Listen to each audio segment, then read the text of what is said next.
Hello, I am Davina, and hello to all of you bold, beautiful, brilliant, and evolving souls. Today's video is going to be on how to recover from being the scapegoat. So I know a lot of you are interested in scapegoat abuse, and so yeah, I think I'm going to try and do more videos on scapegoating. And yeah, I've talked about this before, but I wanted to do a little bit more of a succinct video, hopefully. And please, if you have,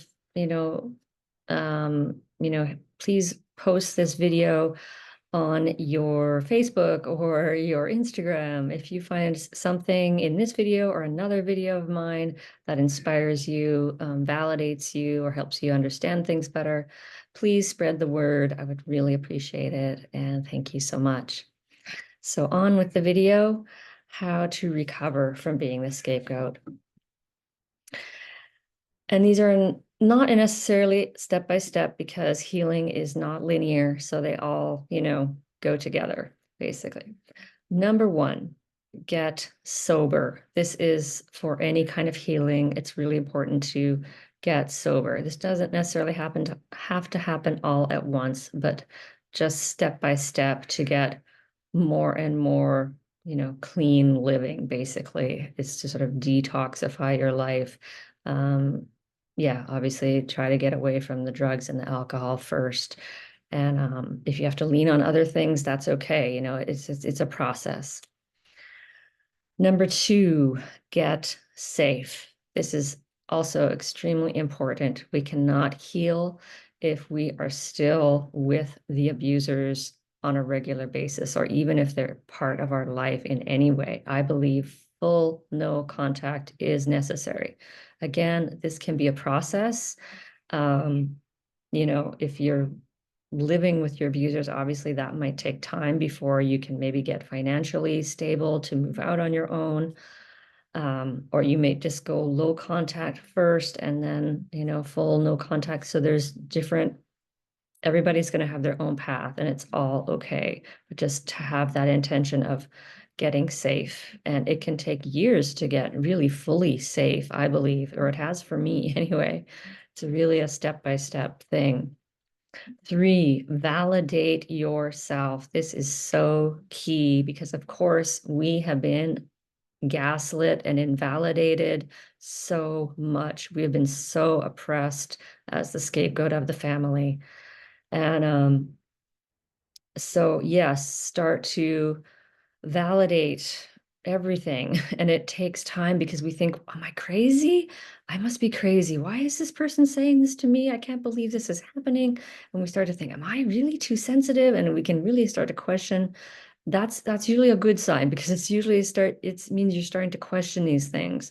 So that starts to come up. Am I crazy? And you're not crazy. So just validate those feelings. I am feeling angry about what that person said to me. Or yes, I am feeling really sad about this. So yeah, like just start naming your feelings, validating your feelings, get a feelings wheel at this point if it's helpful for you. Validate your feelings, your experiences, your opinions.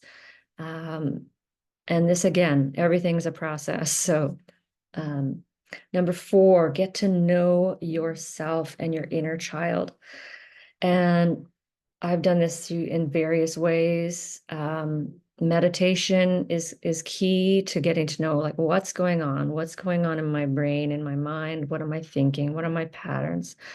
Body scanning, very important as well. I think this has been like the game changer for me, absolutely, is body scanning, yoga nidra, getting into the body, knowing like just where my body is in space, because we are so disconnected from our bodies after so much abuse. We had to disconnect from ourselves, to dissociate, to get through that. So it takes time to get reconnected to our bodies. It's so important. Number five, free your voice.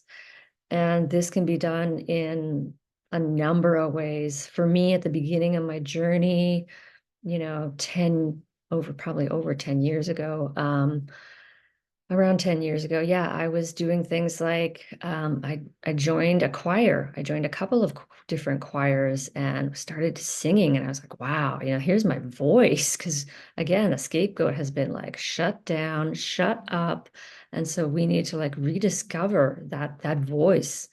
And Toastmasters was another thing I did to start to, yeah, I started making speeches in front of people, like a group of people. It was nerve-wracking at the beginning, but it was so empowering to like be able to share my thoughts, my beliefs, my opinions on things, and get to know myself. And of course, you can do this through many, many ways. Any kind of creative activity is probably a way to, it's basically just you're finding your self-expression. It doesn't necessarily have to be even verbal. It could be like some kind of artwork that you're doing. That's a way to, find your self-expression. Number 6, set and hold boundaries. And obviously, this is a big, big, big one because we grew up in an enmeshed family where there were no boundaries, and especially the scapegoat was not allowed to have boundaries. Our feelings and needs were probably almost completely disregarded. And so we need to start looking at ourselves and thinking, what are my needs and what do I value?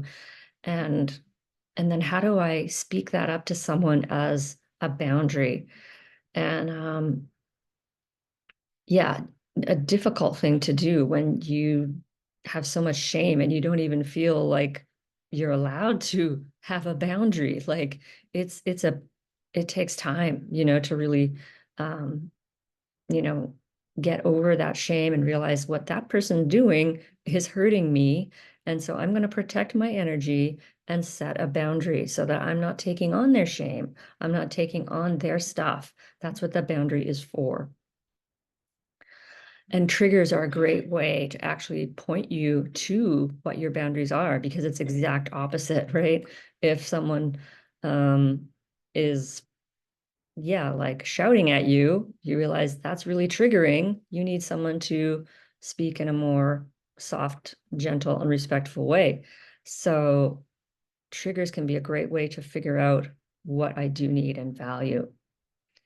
Number 7, realize that you are not responsible for other people. You are not responsible for your mother and your father. You're not responsible for their feelings, their problems, their life, nothing. You're not responsible for other people's feelings or problems or anything. You're just responsible for you.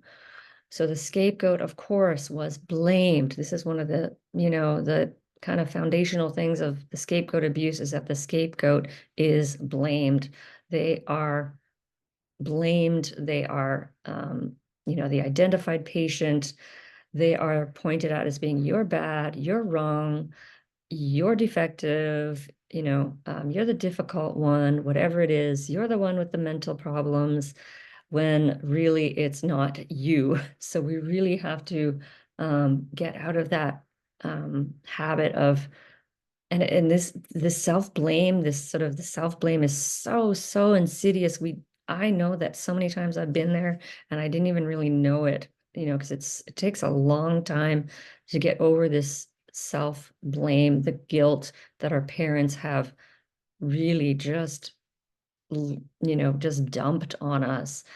And the way to do this is number 8. And number 8 is to turn that self-blame outwards, turn it to them, turn it to your parents, to who hurt you, turn it to your abusers, and get angry, get enraged, get infuriated at what they did to you.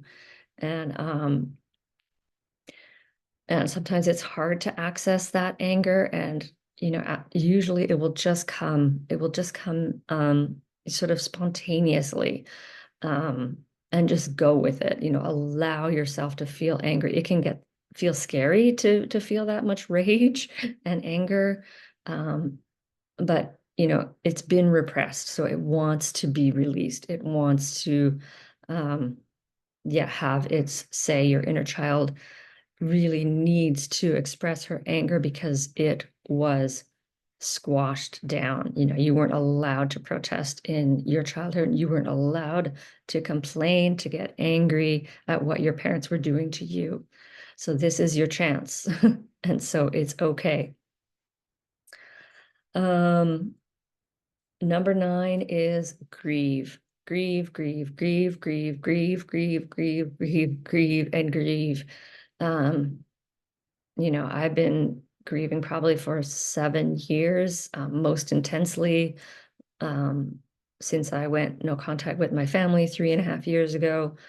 Once I went no contact, that's when all the rage and the grief started just coming up to the surface. So that's why I also think that no contact, full no contact with all of your family members is so necessary. If you're the scapegoat, all your family members are in on it, in on this subconscious plot or whatever it is to, you know, to blame you, to put you down, to make you feel like you're less than, to make you feel like you're the loser of the family, you're pathetic, you're weak. They're all in on it. So, um, yeah, we need to go to that full contact so we can get out our rage and we can grieve, grieve, grieve what happened to us and all the losses. There's so many losses. There's just uncountable amount of losses. Um, Number 10, and finally, is just a continuation of this healing, is just knowing your truth and speaking your truth and living your truth. And it's so difficult to do, especially with the fear of abandonment and our fawn response.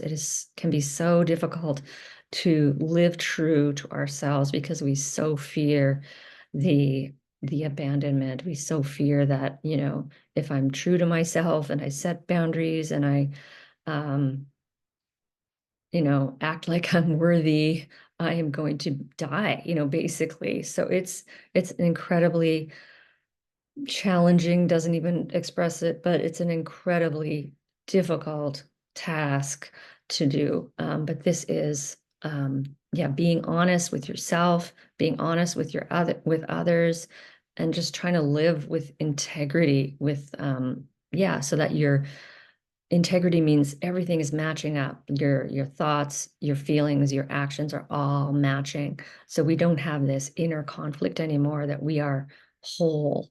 And that's kind of where we want to go, is to that place of wholeness. And yes, it is an excruciatingly painful process, and it takes a lot of time.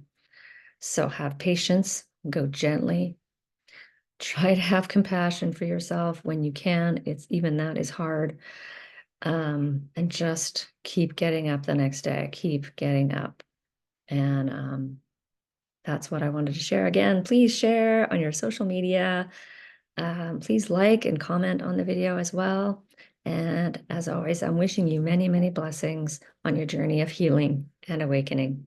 And I'm Davina at Boldness Blooming.